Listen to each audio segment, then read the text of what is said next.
United States people now, they have part of our artifacts. It's like we're getting them into our corner. Yes, friends, exactly. Yeah, and it also opens us to a lot more opportunities, because this collaboration did not just come with a handshake and repatriation. It also came with fund to help preserve the ones that cannot be moved. Like our sites, for example, they gave thousands of dollars to help monitor this in technologically advanced way. The African Cultural Renaissance Charter of 2006. Yeah. The African Union adopted this to emphasize on the importance of protecting and promoting Africans' cultural heritage. The key word here is emphasize, because you know that in the I think it was 2020, 2019 thereabout, they were saying, well, it's not like people even care about this thing, but now they're emphasizing that we actually do care. Yeah. It's just like a lot of people are not speaking about it because it feels like our culture is dying. Exactly. Yeah. But like now they're trying to like emphasize that, we need it and we want to protect it. Please, give us back.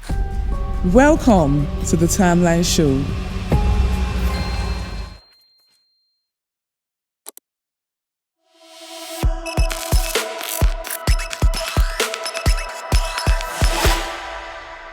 Hi there, welcome to another exciting episode of our Timeline podcast. I'm your host, Jennifer Egenti, and this episode is sequel to our last episode where we discussed cultural properties, but we're going to be focusing more on laws and on agencies that have helped in the repatriation of this artifact back to their original owners. I have my co-host with me, Precious Jacob, as usual, to discuss this topic. Hi, Precious. How you doing? I'm fine, Jennifer. How are you? I'm doing very well. Very good. So do you. Yes. Speaking about the laws, we have the Nigeria Antiquity and Monument Act of 1979. Yeah. This provides a legal framework for the protection and preservation of cultural heritage within the country. But this has been replaced by the National Commission for Museums and Monuments Act. Yeah. This was established by Decree number 7 of 1979, now known as the Act of Parliament Cap 242, year 2000. We have the act and we also have the commission itself. Yeah. But then this act is like it guides the commission. It helps them to, it caters for the preservation and promotion of the country's cultural heritage. Like, it's like a constitution that focuses mainly on cultural properties. And then, we also have the UNESCO Convention on the means of prohibiting and preventing the illicit import, export, and transfer of ownership of cultural property. It was signed on 14th November 1970 and came into effect on 24th April 1972. Before you go on, I must really say that it is very, very nice that these people are like doing a lot to, protect these cultural properties and also help in the repatriation, because I said in our previous episode that a lot of these artifacts are in like different countries. So it would have like been very, very weird and sad if it was just in like different countries and then nobody's doing anything about it. So I think it's a very, very good thumbs up to them. A lot of people, value this thing, because maybe if me and you are like talking about this now, a lot of other people are also having this same conversation. They're trying to make sure that our artifacts don't go extinct. Exactly. And then the fact that a lot of people actually signed this particular convention, this treaty that I spoke about, and it's like they urged parties in quotes, the countries, they urged them to take measures to prohibit and prevent the illicit trafficking of cultural properties. It has been ratified by 143 states. And then when I was reading up on this, countries like Britain, they signed the United States. These are people that have what we are. But then there was this particular clause where they were like, they have to return what is in their hand. Most of them were like, why do we have to return it? Because most of them were not stolen. They said it was not stolen. Given. That they bought it was given. There's even one, I think there was one of these artifacts that was found with a Belgian man, and he was like, yes, why would he? It's the Ife head, actually. That why would he? Return it or just give it freely. And then I think they were even telling him that, you're going to be an international figure. And then he's like, no, I want my money back or even more. Because it feels like the artifact has probably appreciated over time. So I think, I don't know. When we're actually looking at information about like other countries' artifacts, you are seeing like straight information about it, like this is what we had, this was how it was stolen, yes, right. This is how we intend to get it back. But there were no like information on like most of Nigeria on, like I feel like everybody just had like the same information on this thing. The Benin head was stolen in 1897. Some of our artifacts, some of them like there are no proper information on them, and some of them have like double-sided stories, which is why like I was really like happy to see that the Nigerian government and the United States signed a historic memorandum of understanding that launches a cultural property agreement between both nations. And this agreement is expected to enhance our already strong cooperation to preserve and maintain Nigeria cultural landmarks and sites through the Ambassador Fund for Cultural Preservation. So it's like now like we're collaborating with people, because it's just like United States people now, they have part of our artifacts. It's like we're getting them into our corner. Yes, friends, exactly. And it also opens us to a lot more opportunities, because this collaboration not just come with a handshake and repatriation. It also came with fund to help preserve the ones that cannot be moved. Like our sites, for example, they gave thousands of dollars to help in monitor this in technologically advanced way. Yeah, get not just using let's go and see what's happening in Suku cultural landscape. It's like now they're like cameras, they did sensors and everything to check that these things happen. So it's like a welcome venture. Like countries are signing agreements, people are sitting up, people are standing like, want to actually create laws. This is like very, very nice, because now like nobody has an excuse of you don't have enough architectural infrastructure to take care of these things, you don't have whatever to do so. But now that they can see that we are like making a step ahead in the right direction, this is like going to really help in the repatriation of so many others, because we agree that they have returned some, and we appreciate. But and then the others. Africa as a continent also have like their own laws. Like we have the Africa Cultural Policy Framework that includes provisions for the protection and repatriation of African cultural artifacts.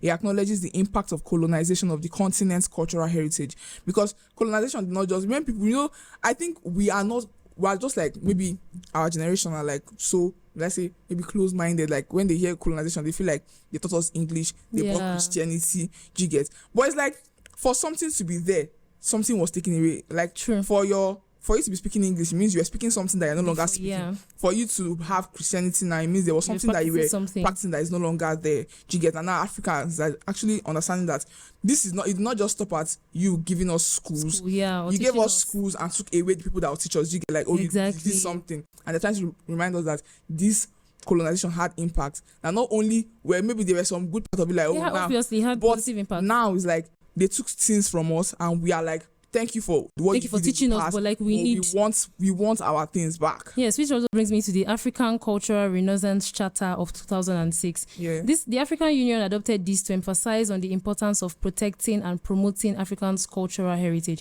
The key word here is emphasize, because you know that in the I think it was 2020, 2019 thereabout, they were saying, well, it's not like people even care about this thing, but now they're emphasizing that we actually do care. It's just like a lot of people are not speaking about it because it feels like our culture is dying. Exactly. But like now they're trying to like emphasize that, we need it and we want to protect it. Please, give us back. And then there have also been collaborations, because when we say laws, it's not just like maybe laws like we'll stand up and say this is the law, return the culture. Like there are a lot of treaties, there are a lot of decrees, there are a lot of agreements, and then Nigeria and USA agreed. But then there have also been other collaboration and agreement between different countries, because it's not just Nigeria that have things that they have, like Egypt. Like Egypt, when they stole their Rosetta Stone, and then they stole a few other things.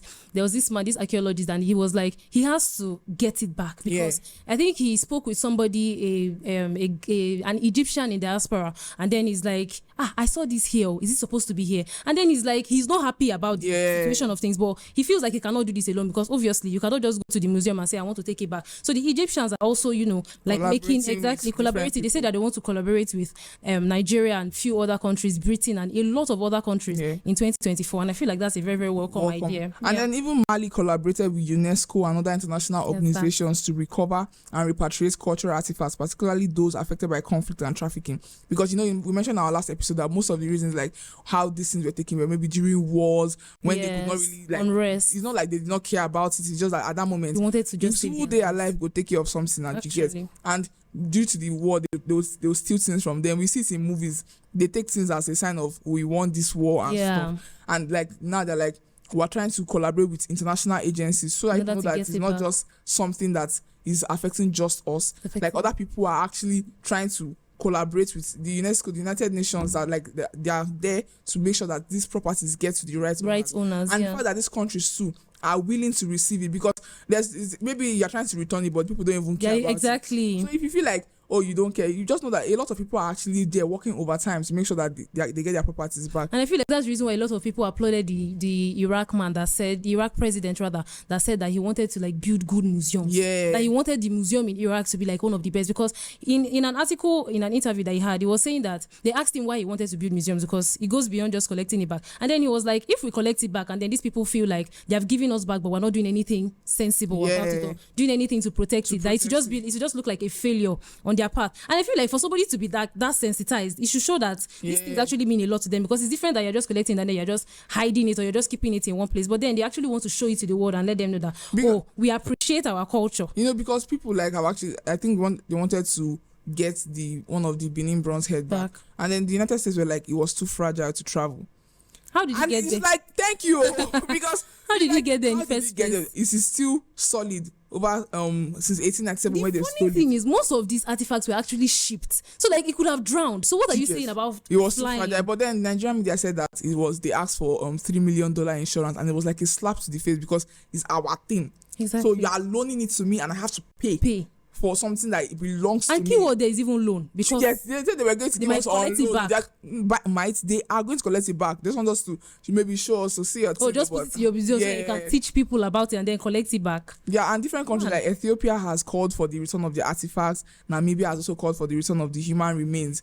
I think they interviewed one of the men that were involved in the repatriation of one of these artifacts, and then it's like, we actually know what these things mean to these people, but then we need the money that comes with tourists. Imagine. And I'm like, so you actually know that this thing means a lot to these people, but then you don't want them to have it. Because actually now people are even going now to look at those things in different museums. The tourism, like the money they get from like people coming into their country to view. Funny thing is, it is only in Nigeria here that you will see, why is this artifact looking like this? This one is not looking like me. But like other people, like in other countries, they actually travel long distance to just go and see it, and they're like, oh, this is so beautiful. Yeah. Like this is so nice. Look at this face. Like what? Exactly. And like they're like so eager to know the story, but it feels like, I don't even know if to say it's Gen Z or it just feel like this is our generation. We don't really send like that, but we are supposed to actually send. Yes. You're actually supposed to, because it's the things we even make now that in the next 200 years will be a cultural property. So imagine if maybe the next 400 years a child come and meet you in heaven and it's like, mommy, I will not see that picture where you draw. Exactly. And I also mentioned that there were agencies that also collaborate, that are coming together. They are formulating them to aid the repatriation of these artifacts. Yes, first off, we have the US Committee of the Blue Shield. Yeah. This one just... The name says... Exactly. The name is giving. You understand? This one just helps to protect these artifacts and make sure that they are repatriated. It's not even... They're not even trying to mince their words. So like... They're trying to protect... The United States several now... countries. Is in United... US, or they have different agencies in like different countries. It's in the United States. Both of them though, because we still have like stuff there. But then like even here in Nigeria, we have the National Commission for Museums and Monuments. It's like... I mentioned that we have an act, a constitution that guides these people. Yeah. And these people, they are a government agency responsible for the preservation, for the presentation and promotion of Nigeria's cultural heritage. They manage museums, they manage monuments and archaeological sites across the country. I think right now they are covering over like 51 museums. And to be very honest, most of the times in our we just say, Nigerians are not like really doing anything. Yeah. But if we read about the NCMM, right, they are really trying. No, they are trying, because if you remember I spoke about the Ife terracotta in our previous episode, and they were so invested in getting this thing back that they had to put pressure on the British people, and they actually got it back, because they just imagine you need something from somebody and then you're just asking once. It just feel but they're they actually put pressure, exactly. They even traveled, yes. So I feel the NCMM are really trying. A big thumbs up to them. Yeah, and then we have the National Institute for Cultural Orientation, because I was like, is it only when I was looking at this, I was like, is it only the NCMM that will actually shoulder the responsibilities of artifacts? But then I found out that we have the National Institute for Cultural Orientation. This one, they focus on promoting and preserving Nigeria's cultural heritage. They engage in research, documentation, and education programs to raise awareness about the importance of cultural values. They even had clubs where they would teach about this property, because people wonder when I think when we're saying something about when you see something, you identify it. Yeah. But who would you talk to? Do you get who would you like tell that this is what you saw? That's what these agencies are. You can even be telling for. somebody, and they'll be like, oh, what are you talking about? What are you talking exactly? That's like so nice. So now this agency, like they are there, they have different branches all over. Like a small group. And they do a lot of educational programs. They do a lot of like clubs where they teach people about their heritage, and it's like really nice that people are actually devoting their time to this. It shows how important it is to and us. how important it should be to you, though. Yeah. Yes, that's very right. Also, we have the Archaeological Institute of America, and we have the Association for the Protection of Afghan Archaeology. So now we can see that it's not just Africa, it's not just Nigeria, like a lot of other countries, because this one is for Afghanistan. They just want to, Afghanistan, they don't even have energy. They just want to get their artifacts back. They don't just have they don't have time for long talk and all of that. Yeah, and you see that this agency, now I mentioned some in Nigeria, she has mentioned some. There's also a lot of other international agencies that we will be getting into when we come back from our break. So, stay tuned with us, because when we come out, we're going to tell you more about like why these laws are kind of hard to enforce, and why these agencies, like why we need more of these agencies in the world. Stay tuned.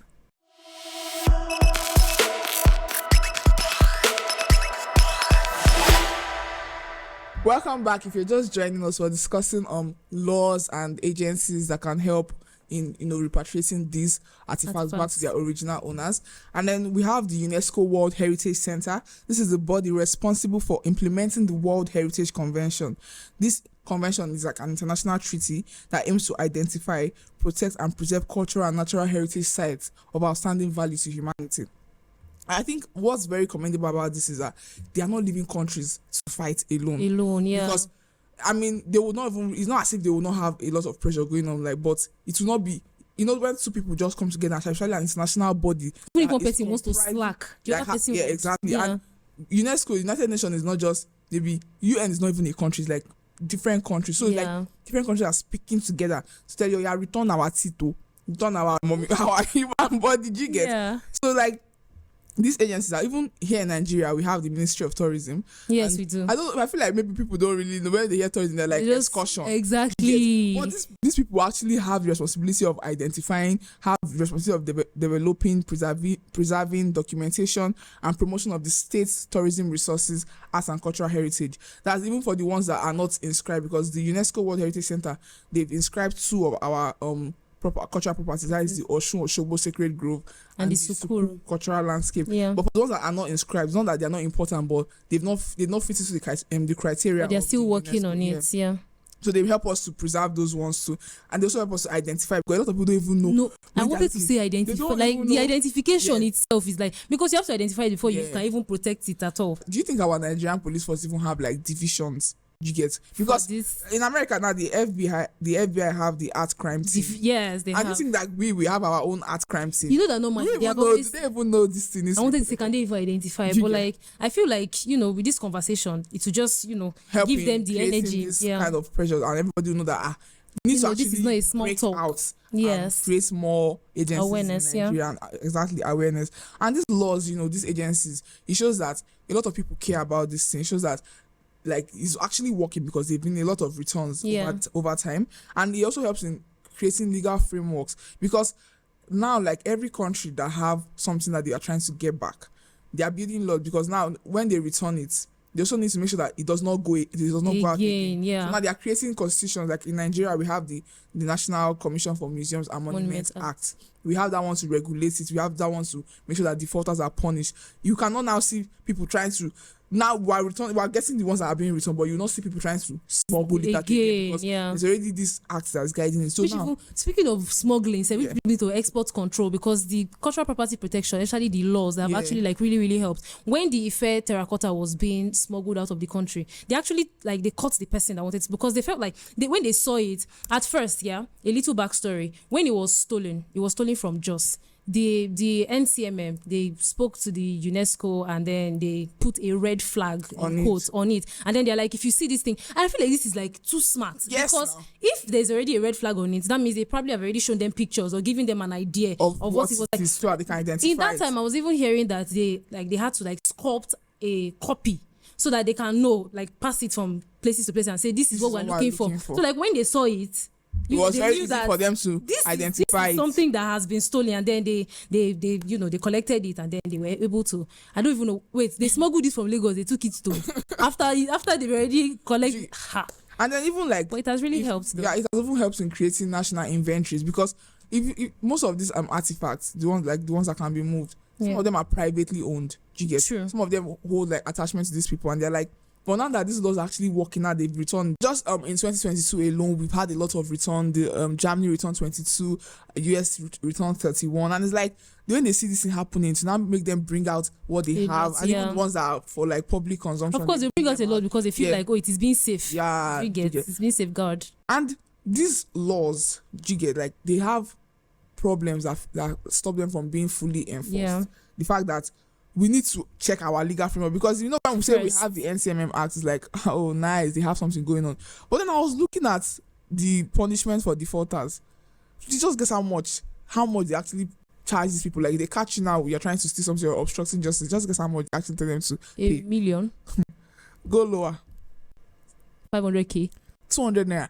And wait, naira. 200 naira. Like, do you know that this NCMM Act was like since 1979? So let me assume that 200 naira was big money, of course, for them. Then, but like, it needs to be amended. Now. Yes. Like, which one is if police is trying to find the Ife bronze head, I will block the road, and next I'll say, I hold this 200 naira.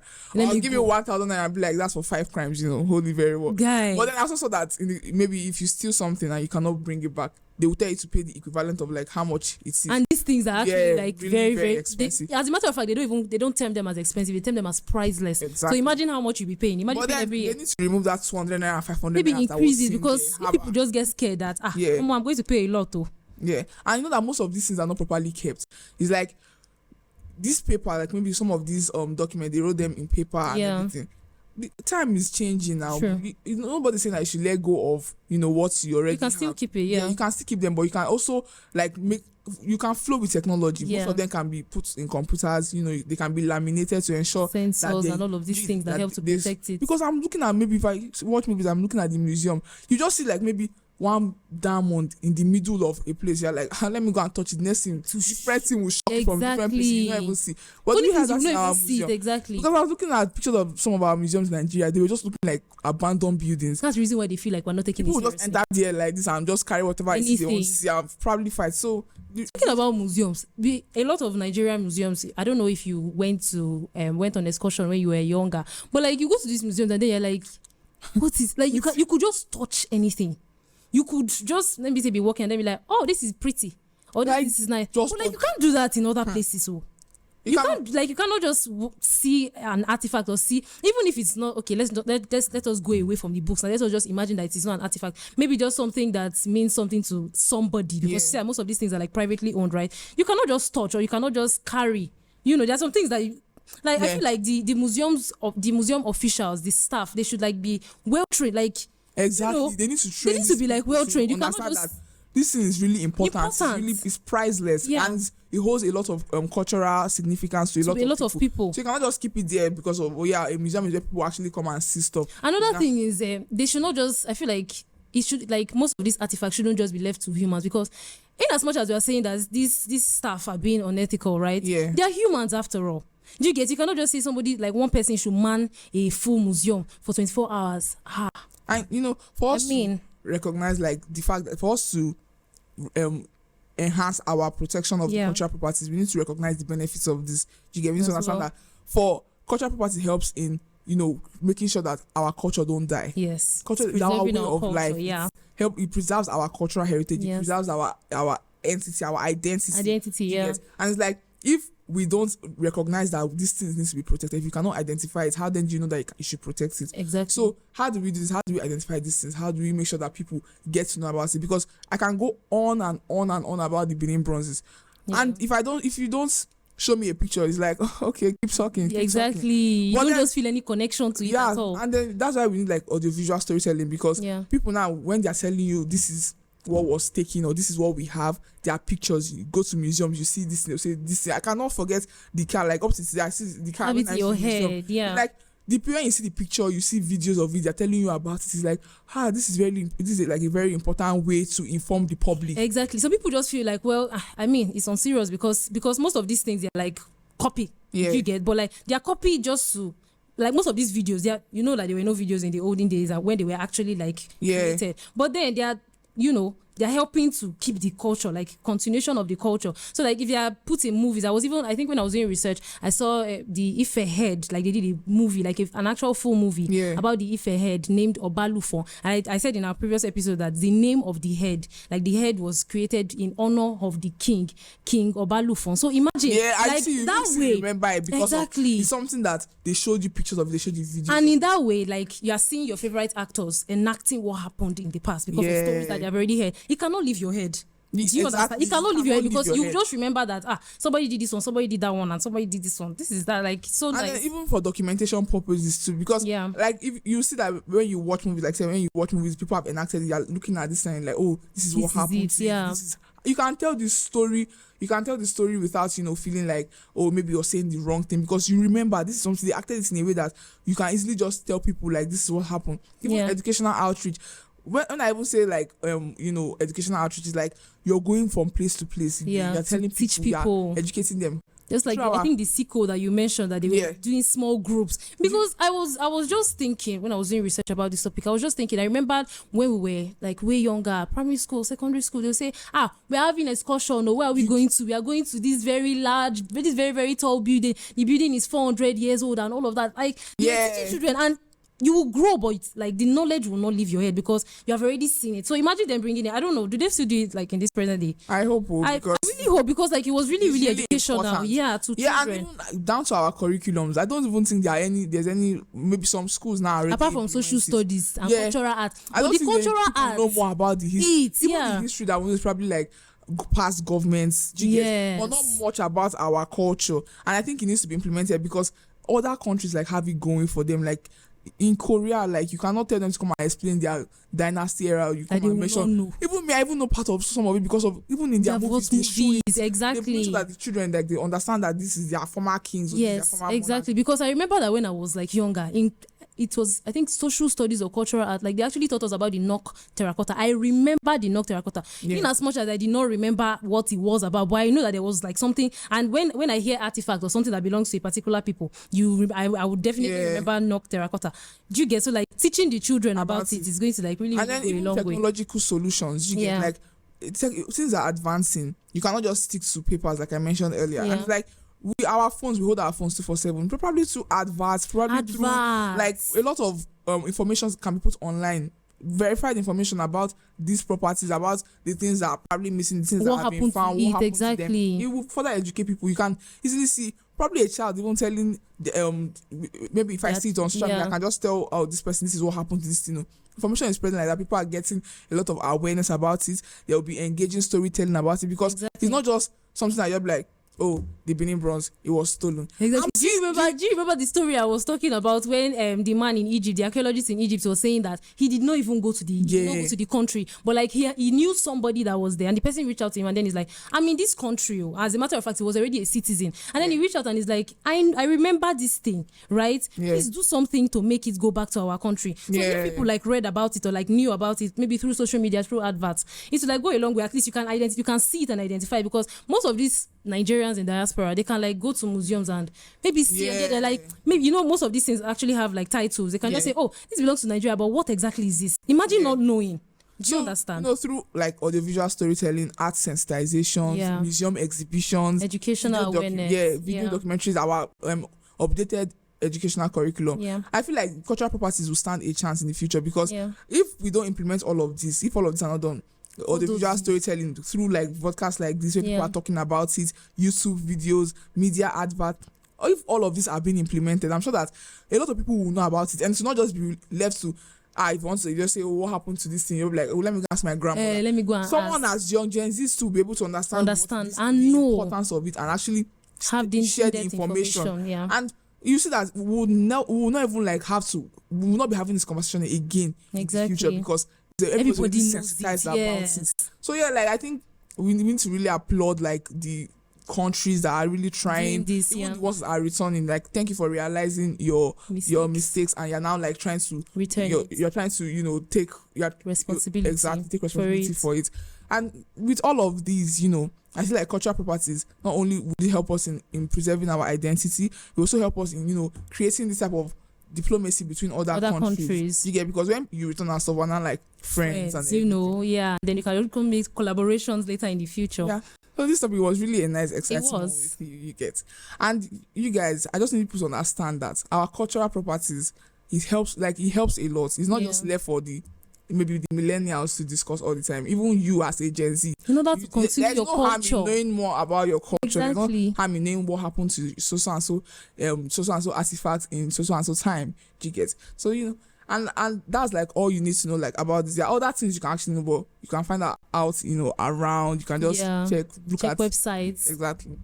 Don't forget to keep the conversation respectful in the comment section. Keep the conversation going well. And follow us on our social media platform at Hued Network. I'm your host, Jennifer Agency. And I am Precious Jacob. I'll be seeing you soon. Toodles.